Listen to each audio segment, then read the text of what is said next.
کہ جو غزل ہے یا حصہ نظم ہے، جو شاعری ہے، یہ رٹا لگانے سے نہیں بلکہ سمجھنے سے آتی ہے۔ آخرکار موسم بہار میں جہاں شہید کا خون گرا، وہاں سرخ رنگ کا پھول نکل آیا یا سرخ رنگ کا پھول کھل اٹھا۔ عزیز طلباء و طالبات اور میرے ناظرین، بڑا ہی خوبصورت شعر، اور یہاں بھی شاعر نے تشبیہ کا سہارا لیا ہے، سنت حسن تعلیم کا بھی یہاں انہوں نے ایک جٹکا لگایا ہے۔ تو اس کا مطلب یا اس کا مفہوم بیان کرنے کے بعد اس کی وضاحت کی طرف چلتے ہیں کہ زیر تشریح شعر میں شاعر نے ان شہیدوں کا تذکرہ کیا ہے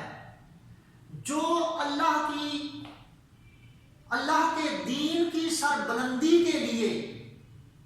جو اللہ کے دین کی سربلندی کے لیے قربان ہو جاتے ہیں، شہید ہو جاتے ہیں۔ تو ظاہر ہے کہ جو لوگ شہید ہوتے ہیں، جب تلوار کا وار لگتا ہے یا ان کو گولی لگتی ہے تو جسم سے جو ہے وہ خون نکلتا ہے۔ تو شاعر نے ان کے جسم سے نکلنے والے خون کی اہمیت کو بیان کیا ہے، ان کے فضائل کو بیان کیا ہے۔ اور اللہ تبارک و تعالیٰ نے بھی اپنے شہیدوں کے بارے میں قرآن مجید میں ارشاد فرمایا ہے کہ وَلَا تَقُولُوا لِمَن يُقْتَلُ فِي سَبِيلِ اللَّهِ اموات، کہ انہیں مردہ مت کہو جو اللہ کی راہ میں شہید ہو جاتے ہیں، بل احیاء وَلَٰكِن لَا تَشْعُرُونَ، بلکہ وہ تو زندہ ہیں اور تمہیں ان کی زندگی کا کوئی شعور نہیں ہے۔ تو لہذا شہداء لوگ ان کو خراج عقیدت پیش کرتے ہوئے بیان کرتے ہیں، شاعر بیان کرتے ہیں کہ وہ شہید جو اللہ کی بارگاہ میں اللہ کی دین کے سربلندی کے لیے یا اپنی سلطنت کی حفاظت کے لیے اپنی سرحدوں کی حفاظت کرتے کرتے اس دنیا سے رخصت ہو جاتے ہیں، اور جب ان کا خون زمین کے اوپر گرتا ہے اور موسم بہار جب آتی ہے تو پھر ان کا خون پر سرخ رنگ کا جو لالا ہے، جو سرخ رنگ کے جو پھول ہیں وہ زیر زمین نہیں رہتے بلکہ موسم بہار میں وہ لالا کی صورت میں نکل آتے ہیں، کھل اٹھتے ہیں۔ تو لہذا شاعر نے ان اشعار میں زیر تشریح شعر میں شہیدوں کے مقام کو، ان کے مرتبے کو اور ان کا جو گرنے والا جو خون ہے ان کی فضیلت کو بیان کیا ہے، ان کے مقام اور مرتبے کو بیان کیا ہے۔ اور حدیث قدسی ہے کہ جب میرا بندہ میرے دین کی سربلندی کے لیے شہید ہوتا ہے تو اس کا پہلا خون کا قطرہ گرنے سے میں اس کے سارے گناہ معاف کر دیتا ہوں۔ تو شہادت ہے مطلوب و مقصود مومن، نہ مال غنیمت نہ کشور کشائی۔ مرد خدا کا عمل عشق سے صاحب فروغ، مرد خدا کا عمل عشق سے صاحب فروغ، عشق ہے اصل حیات، موت ہے اس پر حرام، لہذا جو اللہ کی راہ میں مارے جائیں انہیں مردہ مت کہو بلکہ وہ تو زندہ ہیں اور تمہیں ان کی زندگی کا کوئی شعور نہیں ہے۔ تو لہذا اس شعر کو میرے بچوں آپ عشق مجازی میں بھی بیان کر سکتے ہیں، لیکن بہتر یہی ہے کہ آپ اس کو عشق حقیقی میں بیان کریں تو مزید میں آپ کو اچھے نمبر مل سکتے ہیں۔ تو آئیے چلتے ہیں اس کے شعر نمبر 6 کی طرف۔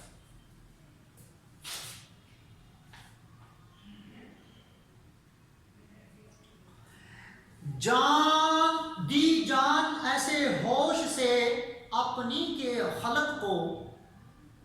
جینے کا میرے تا دم آخر یقین رہا۔ بڑا خوبصورت شعر جس کا مطلب کچھ یوں ہے کہ میں نے محبوب پر اپنی جان تو قربان کی لیکن کسی نے میرے مرنے کا یقین نہیں کیا۔ زیر تشریح شعر میں شاعر نے لوگوں کے رویے اور اپنے محبوب پر قربان ہونے کے بعد جو معاملات تھے ان کو بڑے ہی خوبصورت انداز کے ساتھ بیان کیا ہے۔ کہ میں نے اپنے محبوب پر جان تو قربان کر دی ہے، میں اپنے محبوب پر قربان ہو چکا ہوں، لیکن میرے قربان ہونے کے بعد بھی میرے محبوب نے اور دیگر لوگوں نے ابھی تک یقین نہیں کیا کہ میں کس کی خاطر قربان ہوا ہوں۔ تو لہذا زیر تشریح شعر میں شیخ غلام حمدانی مصحفی نے لوگوں کے تلخ رویوں کو بیان کیا ہے، اس پر شکوہ کیا ہے۔ تو میں قربان تو ہو چکا ہوں، لیکن لوگوں نے ابھی تک میری اس قربانی کو قبول ہی نہیں کیا، ابھی تک میرے اس قربانی کو یا قربان ہونے کو ابھی تک لوگ جو ہیں وہ تسلیم نہیں کر رہے۔ لیکن محبوب پر قربان ہونے کے بعد تو یہ چاہیے تھا کہ لوگ میری اس قربانی کا اعتراف کرتے، لہذا میں نے قربان ہو کر اپنا حق ادا کر دیا ہے، اب لوگ اس کو تسلیم کریں یا نہ کریں یہ ان کی مرضی ہے۔ لہذا جس در سے کوئی مقتل میں گیا وہ شان سلامت رہتی ہے، یہ جان تو آنی جانی ہے، اس جان کی تو کوئی بات نہیں، ہم نے مانا کہ تغافل نہ کرو گے لیکن خاک ہو جائیں گے ہم تم کو خبر ہونے تک۔ تو لہذا زیر تشریح شعر میں شاعر نے اپنے محبوب اور لوگوں کی بے رخی کو بیان کیا ہے، اور اس کے ساتھ جو ہونے والی ناانصافی ہے ان ناانصافیوں کو بیان کیا ہے، لوگوں کے تلخ رویوں کو بیان کیا ہے کہ اگر میں قربان تو ہو چکا ہوں لیکن ابھی تک لوگوں نے میری اس قربانی کو تسلیم نہیں کیا۔ تو چلتے ہیں اس غزل کے 7ویں شعر کی طرف۔ یارانے گرم رو تو سب آگے نکل گئے، ان سے میں ننگے قافلہ پیچھے کہیں رہا۔ یارانے گرم تیز رفتار چلنے والے دوست، یارانے گرم رو تیز رفتار چلنے والے دوست، ساتھی، سنگی، فرینڈز، بیلی، ننگے قافلہ، قافلے کے لیے پریشانی کا باعث بننا۔ تو جس کا مفہوم کچھ یوں ہے کہ تیز رفتار ساتھی آگے نکل گئے اور میں پیچھے رہ کر قافلے والوں کے لیے شرمندگی کا باعث بنا۔ زیر تشریح شعر میں شاعر نے اپنی ناکام زندگی اور اپنی ناکامیوں کا پردہ جو ہے، اپنی ہونے والی زندگی کی جو ناکامیاں ہیں، جو محرومیاں ہیں، ان محرومیوں کو بیان کیا ہے، ان کا پردہ چاک کیا ہے اور بتانے کی کوشش کی ہے کہ میں اس دنیا میں اس قدر بدنصیب رہا یا سست روی کا شکار رہا کہ میرے ساتھ چلنے والے جو دوست تھے، میرے ہم اثر تھے، میرے رہنے والے عزیز و اقارب جو تھے، جو دوست تھے، جن کے ساتھ میں پلا بڑا جوان ہوا، وہ محنت کے بل بوتے پر وہ بہت آگے بڑھ چکے ہیں اور میں سست روی کا شکار رہا، میں ہاتھ پہ ہاتھ دھرے بیٹھا رہا اور میں ان سے بہت پیچھے رہ چکا ہوں، اور بلکہ جس قافلے کے ساتھ، جن دوستوں کے ساتھ میں نے ایک زندگی کا حصہ گزارا، اب میں ان کے لیے ایک شرمندگی کا باعث بنا ہوں کہ لوگ کہتے تو ہوں گے کہ یہ دوست تمہارے ساتھ پڑھتا تھا یا رہتا تھا۔ تو لہٰذا شاعر نے اپنے ساتھ جو محنتی لوگ ہیں ان کی ترجمانی کی ہے، اور شاعر ہمیں بھی درس عمل دے رہا ہے کہ جو لوگ محنت کریں گے، آگے بڑھیں گے، وہ ضرور کامیاب ہوں گے، اور جو لوگ میری طرح سست روی کا شکار ہو جائیں گے وہ نہ صرف اپنے لیے شرمندگی کا باعث بنیں گے بلکہ اپنے دوستوں کے لیے بھی، اپنے معاشرے کے لیے بھی اور اپنے ملک کے لیے بھی شرمندگی کا باعث بنیں گے۔ تو لہٰذا شاعر ہمیں درس عمل دے رہا ہے کہ اگر تم چاہتے ہو کہ تم عزت حاصل کرو، تم سرخرو ہو جاؤ، تم کامیاب ہو جاؤ، تو پھر تم کو بھی اپنے ان دوستوں کی طرح جو قافلے سے بہت آگے نکل چکے ہیں ان کی طرح محنت کرنا ہوگی۔ چلنے والے نکل گئے ہیں، جو ٹھہرے ذرا کچل گئے ہیں، میں اکیلا ہی چلا تھا جانب منزل مگر لوگ ساتھ آتے گئے اور کارواں بنتا گیا۔ اگر انسان ٹھوس عزم کے ساتھ، امید کے ساتھ، اللہ پہ توکل رکھ کر کسی کام کی غرض سے چلتا ہے تو پھر اس کے درمیان دنیا کی کوئی چیز حائل نہیں ہو سکتی اگر نیت صاف ہو۔ تو جب انسان کی نیت خراب ہو جائے، جب انسان اللہ پہ بھروسہ کرنا چھوڑ دے، سستی کا شکار ہو جائے، تو پھر اسی جو پیغام دیا ہے کہ پھر اس کے جو ساتھی ہیں وہ اسے آگے نکل جائیں گے۔ جس کے ساتھ تمہارا مقابلہ ہے، آپ کے مقابلے والے، جس قافلے کے ساتھ تم سفر کر رہے ہو، وہ قافلے والے بہت آگے نکل جائیں گے اور تم پیچھے رہ جاؤ گے۔ تو لہٰذا شاعر نے قارئین کو درس عمل دیا ہے کہ اگر تم چاہتے ہو کہ تم بھی اوروں کی طرح اپنی منزل پر پہنچ جاؤ، اپنی منزل مقصود پر پہنچنا چاہتے ہو، تو تم بھی پھر اپنے ان یاران گرم کی طرح، ان تیز رفتار لوگوں کی طرح، ان ذہین لوگوں کی طرح، ان محنتی لوگوں کی طرح تم بھی محنت کرو، تم بھی ان ذہین لوگوں کی طرح اچھے اچھے کارنامے سر انجام دو۔ تو جب تم اپنی منزل کی طرف بڑھو گے تو پھر لوگ تمہارے ساتھ ملتے جائیں گے اور کارواں بنتا جائے گا۔ تو آئیے اس غزل کے آخری شعر مقطع کی طرف چلتے ہیں۔ غزل کا آخری شعر جس میں شاعر نے اپنا تخلص بیان کیا ہو اس کو مقطع کہتے ہیں۔ رکھوں میں روک کیوں کہ دل اپنے کو مصحفی، میرے کہے میں اب تو میرا دل نہیں رہا۔ جی، زیر تشریح شعر میں جس کا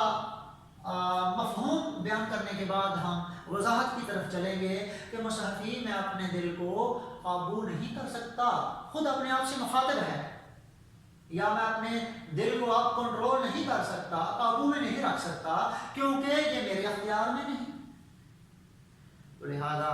شاعر نے زیر تشریح شعر میں اپنے دل کی جو ایک اضطرابی کیفیت کو بیان کیا ہے، بے چینی کو بیان کیا ہے کہ جب سے اپنے جو ہے محبوب کو کہ میں نے درشن کر لیے ہیں، جب سے میں نے اپنے محبوب کو دیکھ لیا ہے،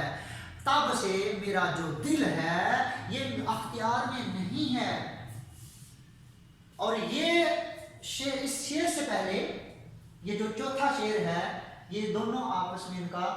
مفہوم کے لحاظ سے اور وضاحت کے لحاظ سے چولی دامن کا ساتھ ہے۔ اور پھر میں عرض کرتا چلوں کہ جو مقطع ہے یہ کبھی بھی بچوں پیپر میں نہیں آتا، تو لہٰذا اس کی وضاحت میں ضروری سمجھوں گا کہ ضروری نہیں کہ اس کو ہم سلیبس کو یا مقطع کو اس انداز میں چھوڑ دیں جو چیزیں غیر ضروری ہیں کہ یہ پیپر میں نہیں آتی تو کوئی بات نہیں، لیکن یہ چیزیں ہماری عملی زندگی میں ضرور کام آئیں گی۔